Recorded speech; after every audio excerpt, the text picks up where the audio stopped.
이 아침에 저희들이 욥기서 32장과 33장 두 장의 말씀을 읽었습니다. 이제 세 명의 친구 엘리바스, 빌닷 그리고 소발의 그런 변론, 또 욥과의 그런 논쟁이 끝나고 이걸 옆에서 듣고 있던 이제 엘리후가 말을 시작하게 됩니다. 여러분, 세 명의 친구가 아무런 대답을 하지 않고 침묵하고 있으니까 이제 엘리후가 화를 내면서 그들에게 대답을 하기 시작하는데요. 엘리후다 그러면은 앞에는 등장하지 않았었잖아요. 그 친구들이 지금 와서 욥과 이렇게 논쟁하고 말하고 있을 때 아마 그곳에 옆에 서서 계속해서 처음부터 들었던 사람으로 지금 나타나고 있음을 보게 됩니다. 엘리후다라고 말할 때 그 이름의 뜻은 그는 나의 하나님이시다라는 뜻이에요. 엘이 하나님을 나타내잖아요. 그래서 엘리후에서 그는 나의 하나님이시다라는 이름을 가진 엘리후가 한 6장에 걸쳐서 말을 계속하고 있습니다. 그리고 나서 이제 하나님께서 드디어 하나님의 그런 침묵을 깨시고 하나님께서 가르치시는 그런 내용으로 연결이 되고 있음을 봅니다. 여러분, 오늘 엘리후가 화를 내는 이유가 두 가지가 있습니다. 그게 2절, 32장 2절과 3절에 나와 있는데요. 엘리후가 화를 내니 첫째는 욥에 대해서 화를 내는 거예요. 그가 욥에게 화를 내면 욥이 하나님보다 자기가 의롭다 하미요 라고 표현을 하고 있죠. 욥의 말을 가만히 듣고 있으니 하나님이 행하시는 일은 모두가 다 의로운 일인데 하나님이 행하시는 그러한 일들 가운데 그것을 받아들이고 인정하고 순종하는 삶이 아니라 욥은 하나님이 침묵하고 있는 것도 이유가 있는데 그렇지 않고 하나님에 대해서 이렇게 불평하고 원망하고 하나님의 침묵에 대해서 자기는 의롭고 지금 이 앞장에서 지금 계속해서 얘기를 했죠. 만일 내가 하면서 12번이나 그렇게 얘기했던 것을 들으면서 이제 그게 화가 나는 거예요. 엘리후가. 하나님은 사람보다 더 크시고 하나님의 지혜는 높으신데 하나님의 행하심에 대해서 사람이 이렇다 저렇다 하는 것에 대한 그것에 대한 화다라는 거예요. 그러니까 욥이 얼마나 경건하고 얼마나 온전하고 정직하고 그러한 삶을 살았다라는 것에 대해서는 이제는 관여하지 않고 일단 욥도 인간인데 인간이 하나님을 향하여 그렇게 논쟁하고 불평하는 것에 대한 분노를 쏟아내고 있는 것을 보게 됩니다. 두 번째로 이제 화를 내고 있는 것은 욥의 친구들에 대한 화를 내는 거예요. 3절을 보니까요. 또 세 친구에게 화를 내면 그들이 능히 대답하지 못하면서도 욥을 정죄함이라 라는 거죠. 그들의 논리를 가지고 인과응보적 그러한 사고를 가지고 지금 고통을 겪고 있는 욥을 정죄하고 판단하고 하는 것에 대해서 너무너무 화가 나는 거예요. 그러면 여러분 지금 여기서 엘리후가 화를 내고 있는 이유가 뭐냐면은 그 욥에 대해서도 화를 내고 그리고 뿐만 아니라 욥의 세 친구들에 대해서도 지금 화를 내고 있는 거예요. 근데 욥의 세 친구들에 대해서 화를 내는 이유를 말씀을 통해서 살펴보니까 그게 뭐냐면은 지금 그들의 말은 인정을 하는데 욥의 친구들의 말은 인정하고 있는 거예요. 그런데 욥을 제압하고 욥의 논리를 꺾을 수 있는 그런 이론적 근거를 가지지도 못하면서 정죄하고 있다. 방법론에 대해서 잘못됐다라고 지금 말하고 있는 거죠. 그러니까 실제적으로 우리가 이 엘리후의 그런 이제 말이 계속해서 이제 6장에 걸쳐서 나타나게 될 텐데요. 엘리후도 역시 동일하게 욥을 정죄하는 쪽에 서게 됩니다. 근데 다른 논리를 가지고 욥을 정죄하고 있다라는 것을 보게 됩니다. 여러분, 이 말씀 가운데 우리가 기억해야 될 것이 있습니다. 엘리후의 말을 쭉 들으면서 어떤 사람들은 엘리후에 대해서 하나님께서 그렇게 책망하셨기 때문에 엘리후의 말이 다 맞는 것이 아니냐라고 말하면서 주장하는 일도 있습니다만은 그렇지 않습니다. 말씀을 보면은 여러분 먼저 그 엘리후가 욥에 대해서 책망하는 것에 대해서 성경은 나타나고 있는데요. 화를 내는 것에 대해서 나오고 있는데 실제적으로 욥이 그러한 하나님을 향해서 논쟁하면서 또 하나님에 대해서 불평하고 원망하고 나는 의로운데 라고 자기의 의를 계속해서 주장했던 것은 아니죠. 우리가 말씀을 쭉 보면은요. 단지 하나님이 나에게 깨달음을 주지 않는 것에 대해서 그리고 가르쳐 달라고 왜 이런 일이 있는지 하면서 하나님의 그러한 지금까지 해왔던 교통하심이 끊기고 침묵 가운데 있는 것에 대한 고통을 호소하는 것이었죠. 그래서 정확하게 지금 엘리후가 뒤에 이제 33장에서 그렇게 말하고 있습니다만 9절에서 이르기를 나는 깨끗하여 악인이 아니며 순전하고 불의가 없거늘 이렇게 고백했다라고 얘기하는데 실제적으로 우리가 말씀을 보면 7장 21절이나 또는 13장 26절에서 보면은 나의 죄를 왜 이렇게 찾으십니까? 라고 이렇게 욥이 이렇게 고백하는 장면이 나와요. 이 말은 내가 죄 없는 의인이다라고 주장하고 있는 것이 아니에요. 하나님의 지금까지 나에게 베풀었던 그런 긍휼과 하나님의 자비를 왜 거두어 가시고 지금 나와 교통했던 그런 은혜를 왜 끊어 버리셨습니까? 하면서 거기에 대해서 하나님 앞에 기도하며 요청하고 있는 내용으로 우리가 봐야 됩니다. 그래서 우리가 엘리후의 눈을 통해서 또 이것이 욥에게는 그렇게 해당되지만 저와 여러분에게는 하나님께서 엘리후를 통해서 우리에게 말씀하고 계신다라고 받게 되면 우리 가운데는 큰 은혜가 임한 줄 압니다. 여러분 8절로 넘어가겠습니다. 8절 보십시오. 그러나 사람의 속에는 영이 있고 전능자의 숨결이 사람에게 깨달음을 주시나니 어른이라고 지혜롭거나 노인이라고 정의를 깨닫는 것이 아니니라. 그러므로 내가 말하노니 내 말을 들으라 하면서 나도 내 의견을 말하리라 해서 엘리후가 그렇게 말하고 있으면 보게 됩니다. 엘리후는 나이가 연소했거든요. 거기에 있는 다른 욥뿐만 아니라 세 친구들보다 나이가 어린 사람이었어요. 그래서 그들이 하는 얘기에 대해서 듣고 있었다라고 말하고 있죠. 연륜이 많은 자가 지혜를 가르칠 것이다라고 생각하면서 계속해서 듣고 있었는데 그들의 이제 세 친구가 입을 닫고 아무 얘기도 안 하고 있으니까 그리고 그들의 말이 자기가 생각하는 다르니까 이제는 입을 열기 시작하면서 말하는 게 그거예요. 사람 속에는 영이 있고 이 영도 역시 하나님께서 지으신 것이죠. 전능자의 손길이 사람에게 깨달음을 주시나니 하나님께서 마음에 우리 가운데 깨달음을 주실 때 우리는 알 수 있다라고 지금 엘리후가 주장하고 있습니다. 여러분 우리가 성령을 지혜의 영이다라고 우리에게 말씀해주고 있죠. 그래서 성령을 가진 자가 우리를 인도하시고 이끄시고 깨닫게 하시고 지혜를 주시는 거예요. 특히 여러분 성령님께서는 그 십자가의 은혜를 우리로 하여금 깨닫게 합니다. 우리의 지식으로는 십자가를 우리가 깨달을 수가 없는 거예요. 하나님의 사랑을 우리는 깨달을 수가 없어요. 그런데 성령님께서 우리 가운데 하나님의 사랑, 십자가의 그 주님의 은혜를 우리로 하여금 알게 하는 거예요. 그리고 깨닫게 하는 것이죠. 전능자의 숨결이 우리 가운데도 있는 거예요. 성령께서 깨닫게 해야지만이 우리가 십자가를 받아들일 수 있고 인정할 수 있는 사람이 되는 것입니다. 그래서 성령님은 우리를 떠나지 않고 우리가 구원의 날까지 성령 안에서 우리가 인침을 받았다라고 에베소서 4장 30절에서 가르쳐주고 있죠. 그러므로 인하여 너희들은 성령을 근심하게 하지 말라라고 우리에게 말하고 있습니다. 뿐만 아니라 데살로니가전서 5장에서도 역시 우리로 하여금 성령을 소멸하지 말라라고 말하고 있죠. 이 소멸하다라는 것은 성령의 불을 끄지 말라라는 의미죠.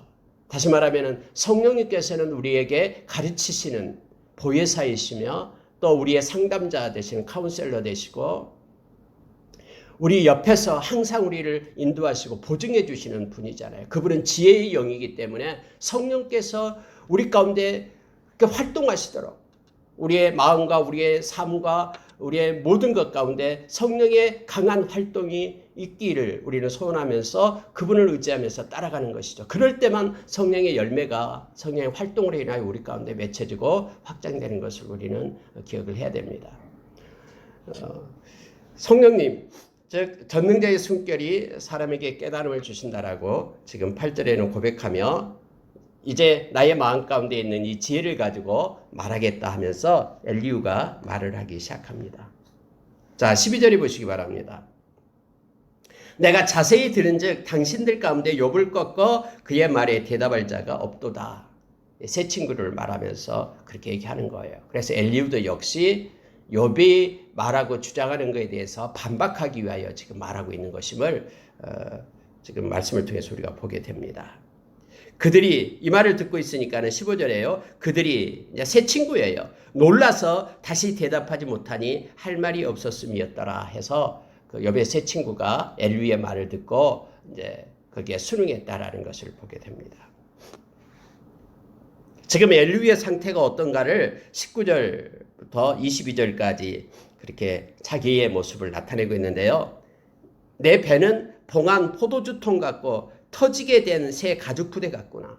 여러분 발효가 돼가지고 포도주통 안에 가득 지금 꽉 차 있는 거의 폭발 직전에 있는 그러한 상태의 자기 모습을 나타내고 있음을 봅니다. 내가 말을 하여야 시원할 것이라. 나는 결코 사람의 낯을 보지 아니하며 사람에게 영광을 돌리지 아니하리니 나는 아첨할 줄 알지 못함이라.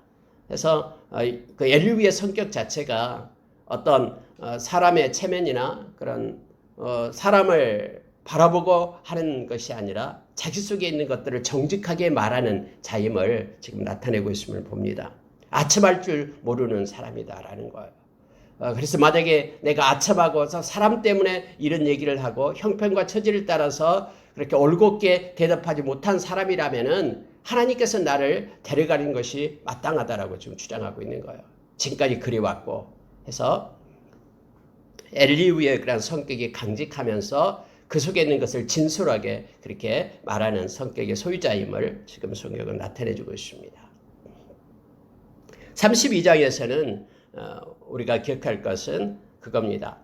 성령님께서 지혜의 영이신 성령님께서 우리의 삶을 인도하도록 우리는 그분께 맡기는 것입니다.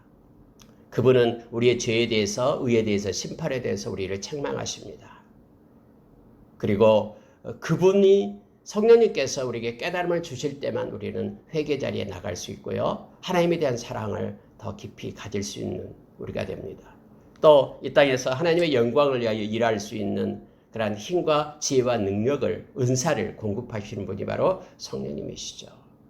그래서 우리는 성령 충만할 때 하나님이 주시는 그러한 은혜 가운데 우리가 머물고 또 더 깊이 하나님을 사랑할 수 있다는 것을 우리가 기억해야 됩니다. 특히 우리가 에베소서 5장에서 우리가 성령 충만할 때 우리에게 나타나는 것들 5가지를 우리가 기억을 해야 됩니다. 성령 충만할 때만 우리가 세월을 아낄 수 있고 악한 시대에서 그래서 우리가 지혜로운 자로 이 세상에서 살아갈 수가 있습니다. 왜냐하면 이 성령님만이 고린도전서 2장 8절 이하에서 하나님의 깊은 것까지를 통달하신 분이 바로 성령님이시거든요. 그리고 우리가 로마서 8장에서도 성령님만이 말할 수 없는 탄식으로 하나님의 뜻을 가지고 우리를 위하여 기도하신 분이 그분이시고요. 또 우리가 성령 충만할 때만이 우리는 하나님의 뜻을 알고 또 이 땅에서 영원히 소멸되지 않는 그런 하나님의 뜻을 행하는 자로 우리가 설 수가 있으며 우리의 마음 가운데 진정으로 하나님을 찬양하고 시와 찬미와 또 신령한 노래로 하나님께 우리의 마음을 드리고 기도하고 이 찬양도 기도도 찬양이니까요. 그렇게 하나님을 높일 수 있는 것이 성령님의 인도하심 속에 있을 때만 가능하다라고 가르칩니다. 뿐만 아니라 특히 감사합니다. 범사에 감사할 수 있고 또 항상 감사할 수 있는 것이 성령 충만한 자의 몫임을 성경은 가르쳐주고 있죠. 그리스도를 경외하는 것, 성경에 다른 데는 하나님의 경외함에 대해서 많이 나와 있는데요. 그리스도의 경외함에 대한 것이 거기에 나옵니다. 에베소서 5장에서 나오고 있어요. 18절 이하에서요. 성령의 충만함을 가질 때 그리스도를 경외한다라는 거예요. 그리스도의 경외함이 뭡니까? 곧 십자가의 은혜를 감사하고 그걸 찬양하고 또 그러한 주님의 은혜 가운데 거할 수 있다라는 겁니다. 그렇게 될 때 피차 복종할 수 있는 남을 나보다 낮게 여기고 존중하고 그들을 관용하고 또 하나님의 은혜를 베풀 수 있는 능력을 얻게 된다라고 우리에게 가르칩니다. 전능자의 숨결을 가지고 우리에게 지혜를 주신 것을 엘리후가 이 말씀을 통해서 말하는 것처럼 저와 여러분은 너무너무 은혜 가운데 있죠. 지금 시대예요. 성령님 우리와 함께 하시기 때문에 그렇습니다. 자, 여러분 33절에서 이제 욥에 대해서 엘리후가 말하는 것을 잠깐 보겠습니다. 자, 4절을 보십시오. 하나님의 영이 나를 지으셨고 전능자의 기운이 나를 살리시느니라. 엘리후의 특징이에요. 이렇게 전능자의 숨결, 내 속에, 사람의 속에는 영이 있고 하나님의 영이 나를 지으셨고 전능자의 기운이 나를 살리시느니라 해서 그가 영적인 사람이었음을 말씀을 통해서 우리가 알게 합니다. 성령께서 그를 지으셨고 하나님께서 그와 함께하며 매일매일 동행하고 있다라는 표현을 이렇게 쓰고 있음을 보게 됩니다. 그러면서 6절에 가니까요. 나와 그대가 하나님 앞에서 동일하니 나도 흙으로 지으심을 입었다 하면서 욥을 향해서 말하는 거예요. 나나 욥 당신이나 하나님 앞에서는 동일한 자다라고 말하고 있습니다. 그런데 지금까지 내가 들어보니까 그대의 말을 내가 쭉 들었다 하면서 9절을 보십시오. 이르기를 나는 깨끗하여 악인이 아니며 순전하고 불의도 없거늘 참으로 하나님이 나에게서 잘못을 찾으시며 나를 자기의 원수로 여기사 내 발을 차고에 채우시고 나의 모든 길을 감시하신다 하였느니라. 욥이 말하는 것을 엘리후가 들은 방법대로 지금 해석해서 말하고 있는 것입니다. 욥이 말했던 것을 내가 지금까지 처음부터 끝까지 다 들어보니까 당신이 말한 것을 난 이렇게 들었다라고 지금 말하고 있는 것을 봅니다. 여러분 비록 엘리후가 욥의 말을 잘 요약하고 있다라고 봐요. 제시했다고 할지라도 그러나 정확한 통찰은 아니다라는 것이 아까도 얘기했듯이 사실 욥이 자기의 결백을 주장한 것은 사실이에요. 하나님 앞에서요. 지금까지 그랬죠. 그러나 자신이 전혀 무죄하다고 여기지는 않았다라는 거예요. 욥은 여러 경우에서 자신의 그러한 죄인임을 인정했습니다. 그래서 하나님이 나를 용서해 주시고 나의 죄를 이제는 그만 찾으시고 또 나를 하나님께서 당신이 연단시킨 시킨 후에 내가 순금처럼 되어 나오리라라고 고백하는 것들도 있었잖아요. 그런데 다만 욥은 자신의 고난이 자신의 잘못에 비해 너무 부당하다라는 사실을 하나님 앞에 그냥 토로한 거예요. 하나님, 정말로 이런 지금 형편과 처지 어려운 고난이 어떻게 해서 온 것입니까? 하면서 하나님께 자비를 구하는, 긍휼을 구하는 그러한 기도를 했던 것이죠. 그런데 이것을 엘리후는 이제 네가 깨끗하고 악인이 아니며 순전하고 불의가 없는 자로, 그래서 하나님이 계속해서 나는 의로운 자인데 하나님 왜 나의 잘못을 찾고 있습니까? 라고 고백하는 것으로 지금 말하는 거예요. 이거에 대한 것을 가지고 이제 욥에게 엘리후가 이걸 가지고 말하고 있음을 보게 됩니다. 여러분 결론은 이거예요. 12절에 한번 보시기 바랍니다. 내가 그대에게 대답하리라. 그러면서 직설적으로 말합니다. 이 말에 그대가 의롭지 못하니 이렇게 생각했다면 그대는 의롭지 못하다. 욥을 향해서 책망하는 거예요. 왜냐하면 하나님은 사람보다 크심이니라. 이걸 인정해라라는 거예요. 하나님하고 사람하고 동등한 입장에서 말하지 말라라는 거예요. 하나님은 완벽하신 분이고 모든 것을 다 알고 계시는 그분을 인정하라라고 지금 말하고 있는 것입니다. 우리가 만약에 여러분 하나님을 그런 온전하신 분이고 하나님이 전지하신 분이고 전능하신 분이라는 것을 우리가 깜빡 잊고 있을 때에 우리는 하나님에 대한 불평과 원망이 싹이 트게 됩니다. 사실 그래요. 하나님 왜 이렇게 나에게 부당한 그런 대우를 하고 있습니까?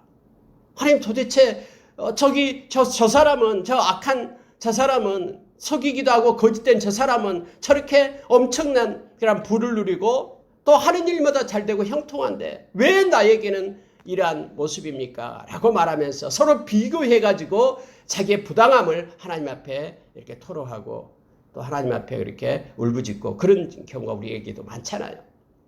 사람에게 비교하기 시작하면요 우리가 초라해집니다. 근데 하나님께서는 절대 누구하고 우리를 비교해서 세우지 않죠. 각자 하나님께서는 우리를 불러내는 거예요. 우리가 요한복음 10장에서 예수님께서 그 양을 목자와 양하고 비유해서 말하고 계시죠. 그 양의 이름을 한 명 한 명의 이름을 한 마리 한 마리의 이름을 불러내는 거예요. 목자가요. 그렇듯이 하나님과 나와의 관계 속에 있는 것입니다. 즉 하나님은 사람보다 크심을 기억하라라고 지금 이것 가지고 말하고 있습니다. 맞는 말이죠. 하나님의 행하시는 일은요, 모두가 옳은 일이에요. 단지 우리가 이해하지 못할 뿐이에요. 인식하지 못할 뿐이에요.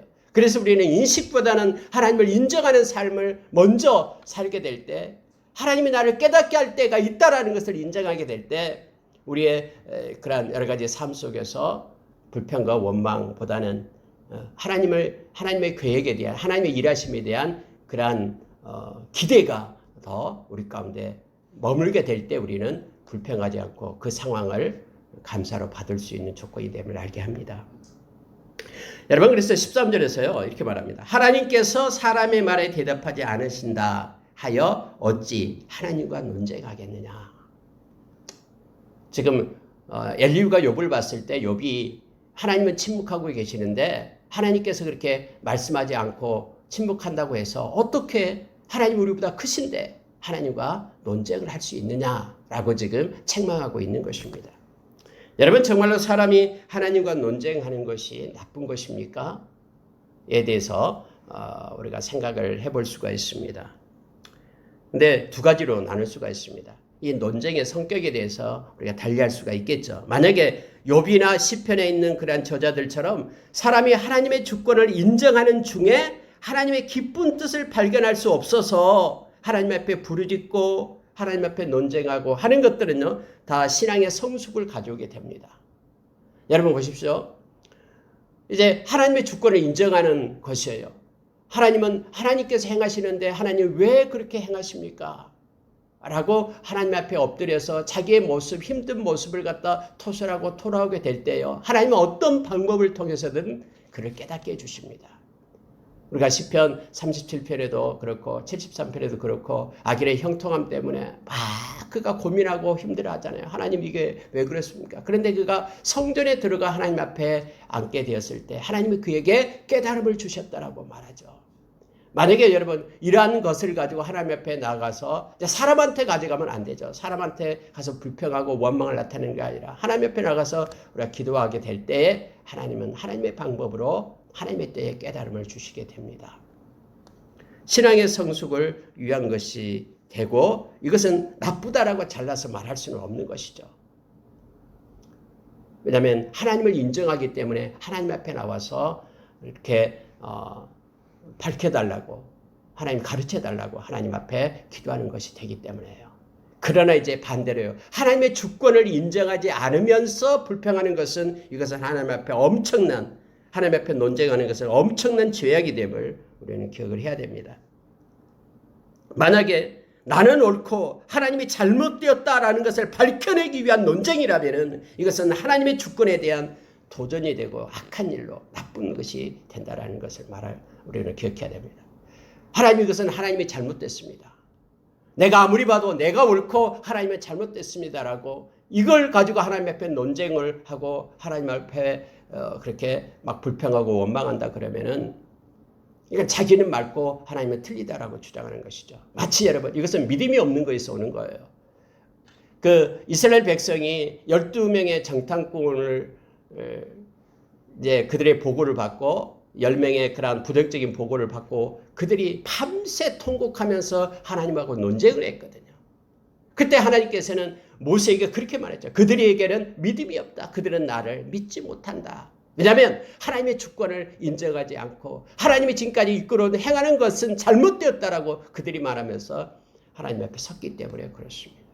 하나님의 주권을 인정하는 것이 중요한 것임을 우리로 알게 합니다. 여기서 어찌 하나님과 논쟁하느냐 하면서 이제 그렇게 욥을 책망하고 있음을 보게 됩니다. 그러면서 여러분 16절에 한번 보시기 바랍니다. 그가 하나님이십니다.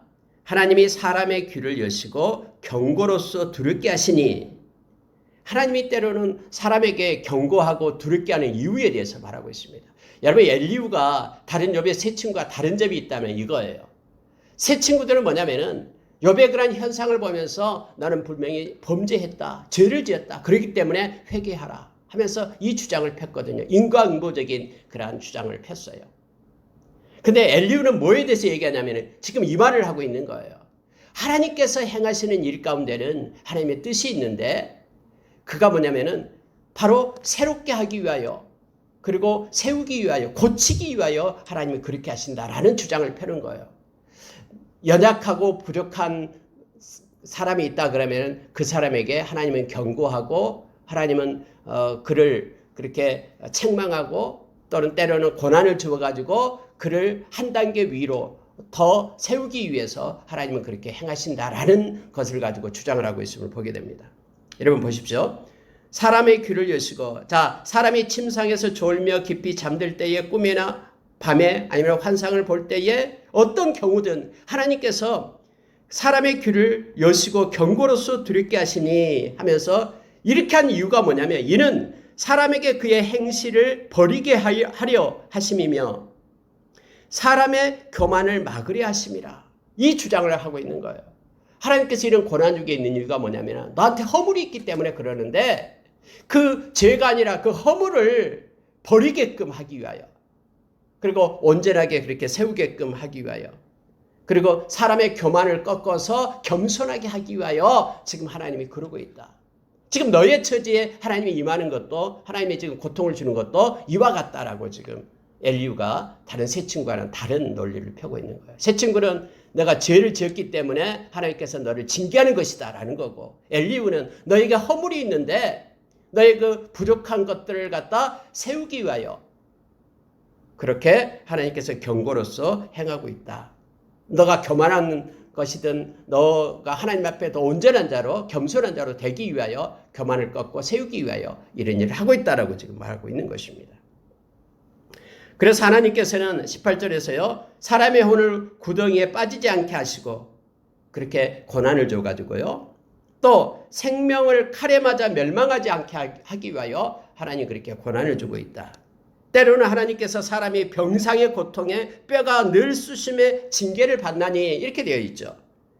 지금 너가 욥을 향해서 그렇게 얘기하는 거예요. 지금 이렇게 어렵고 몸이 아프고 하는 것들 이런 것들도 역시 24절로 내려갑니다. 하나님이 그 사람을 불쌍히 여기사 그를 건져서 구덩이에 내려가지 않게 하라.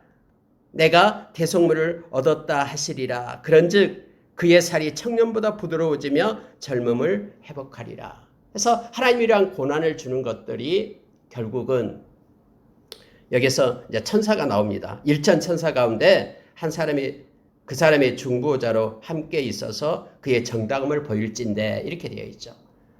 각자의 그때 당시에는 각자의 천사가 있다고 그렇게 생각했거든요. 그래 그 천사가 하나님 앞에 보고를 했는데 옳은 보고가 있을 때 하나님은 그 고난을 통해서 다시 그를 회복시키고 부드럽게 할 것이다. 그렇기 때문에 그 고난이 지금 너에게 임한 것이니까 나는 이거에 대해서 하나님하고 논쟁하지 말라라고 지금 말하고 있는 거예요. 하나님한테 불평하고 원망하면서 논쟁하지 말라. 만약에 너에게 옳은 일이 있다면 너의 허물을 하나님의 이 고난을 통해서 너를 세우실 것이다. 그러니 욥이 하나님을 향해서 불평하고 원망하는 것을 그치라 라고 지금 엘리후가 말하고 있는 내용입니다. 자, 26절 보고요. 그 다음에 29절 30절 보고 마치겠습니다. 26절 보면은 그는 하나님께 기도함으로 하나님이 은혜를 베푸사 그로 말미암아 기뻐 외치며 하나님의 얼굴을 보게 하시고 사람에게 그의 공의를 회복시키시느니라. 하나님께 기도함으로 다시 말하면 그런 고난 가운데 있는 그가 그러한 처지에 있을 때에 하나님 앞에 그가 엎드려 기도하게 될 때에 하나님께서 그에게 은혜를 베풀어서 이제는 그를 회복시켜주고 하나님 그 전보다 더 나은 자로 하나님께서 그렇게 행함으로 인하여 그에게 기쁨이 있고 하나님의 얼굴을 그에게 보여주시고 또 그의 공의를 하나님께서 회복시켜 준다라고 엘리후가 그렇게 말하고 있는 것입니다. 자, 29절로 가겠습니다. 실로 하나님이 사람에게 이 모든 일을 제삼 행하심은 그들의 영혼을 구덩이에서 이끌어 생명의 빛을 그들에게 비추려 하심이니라. 이게 엘리후의 주장이 바로 이거예요. 욥에 대해서 지금 화를 내고 있는 것이 바로 이렇다라는 것을 지금 가르치고 있는 것입니다. 하나님은 인간보다 더 크시기 때문에 하나님은 온전하신 분이기 때문에 하나님하고 절대로 논쟁하지 말라라고 지금 말하고 있는 내용이에요. 그렇게 될 때 그 고난 속에서 하나님은 그들의 영혼을 이끌어서 생명의 빛으로 비추기로 하는 그런 의도를 가지고 하나님께서 이런 고난을 주는 것이니까 너는 하나님 앞에 기도하고 부르짖으라라고 말하고 있는 내용입니다. 욥의 세 친구들과는 달리 욥의 고난에 대해서 엘리후의 생각은 바로 이런 거였습니다. 아까도 얘기했듯이 욥의 세 친구는 욥의 고난이 죄악에 대한 하나님의 징벌이라고 그렇게 생각했는데 엘리후는 욥의 고난은 하나님께서 욥을 깨닫게 하여 그의 멸망의 구덩이에서 이끌어내고자 하는 교육적인 그런 의미가 있다라고 그렇게 회복시키기 위한 하나님의 계획이다라고 그렇게 말하고 있습니다. 근데 여러분 우리가 이미 1장에서 2장에서 알고 있다시피 하나님이 욥을 그렇게 회복시키기 위하여 의도적으로 그렇게 행하는 것이 아니었죠. 이미 욥은 하나님 앞에 온전한 자고 정직한 자고 또 하나님을 경외하는 자였고요. 악에서 떠난 자라고 하나님께서 인정하고 기뻐했던 것이죠. 하나님께서 내가 욥을 이제는 더 깊은 신앙인이 되기 위하여 온전한 하나님의 사람으로 세우기 위하여 내가 이렇게 해야 되겠다라고 한 것이 아니었죠. 그래서 여러분 이 엘리후의 생각이 참 지혜가 있고 또 이 말씀을 읽고 있는 저와 여러분에게 큰 은혜를 끼치고 있습니다. 만 욥에 대해서 해당되는 것은 아니었음을 우리가 보게 됩니다. 그도 역시 자기의 어떤 가지고 있는 그런 지혜를 가지고 말하는 것이지 하나님의 그런 전적인 그런 하나님의 행하심을 말하고 있는 것은 아니다라는 걸 알게 됩니다. 그래서 여러분 결론적으로 보면은요, 이 땅에서 사람의 지혜로는 하나님께서 행하시는 그 모든 일을 우리가 이해할 수도 없고요, 깨달을 수도 없습니다. 어떻게 우리의 그 부족한 우리가 알 수 있겠습니까? 그러나 성경에서는 고린도전서 우리가 13장 12절에서 나오고 있잖아요. 우리의 지식이 온전해질 때가 있습니다. 깨닫게 될 때가 있습니다. 그건 우리 주님을 만날 때입니다. 그래서 우리가 이걸 인정해야 됩니다. 우리가 우리 주님을 만날 때 우리는 다 알게 될 것입니다. 왜 이런 고난이 우리에게 주어졌는지도 알게 될 거고요. 또 누군가가 나를 위하여 얼마나 기도했는지도 알게 될 겁니다. 모든 것들을 그렇게 자세하게 드러날 때가 있습니다. 우리는 그때까지 우리는 기다릴 수밖에 없습니다. 여러분 우리가 성경을 읽을 때 우리가 이해되지 않는 것들이 한두 군데가 아니잖아요. 그럼에도 불구하고 우리는 좋으신 하나님을 인정하는 그러한 믿음으로 그분의 행하심이 옳다 여기고 그리고 하나님의 때를 기다리는 그러한 모습으로 우리가 살아가는 자가 신앙인의 모습임을 알게 됩니다. 아니 왜 특히 자녀들이 죽게 되는 것에 대해서 우리는 잘 이해하지 못하잖아요. 그 어떤 이런 일이 있게 되는 거 이것이 어떻게 이루어지고 이것이 뭐 축복받아 하나님의 백성이 하나님께서 행하시는 일인가에 대해서 우리는 또 의문을 갖기도 하고요. 또 잘 신앙생활을 하는 이들이 갑작스럽게 어떤 사고를 통해서 죽게 되고 이런 갖가지 세상에서 이해되지 못할 일들이 많아요. 그럼에도 불구하고 우리는 하나님이 온전히 행하시고 그분은 좋으신 하나님이라는 사실을 우리가 인정을 하면서 나가는 것입니다.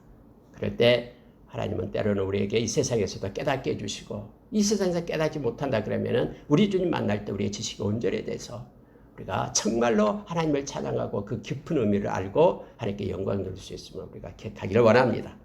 오늘 하루도 우리에게 여러 가지 일들이 있을 것입니다. 그 가운데 하나님의 하나님 되심을 인정하면서 또 하나님의 때를 기다리며 하나님께 영광 돌리고 더욱더 하나님을 향한 사랑이 깊어지는 오늘 하루가 되기를 원합니다.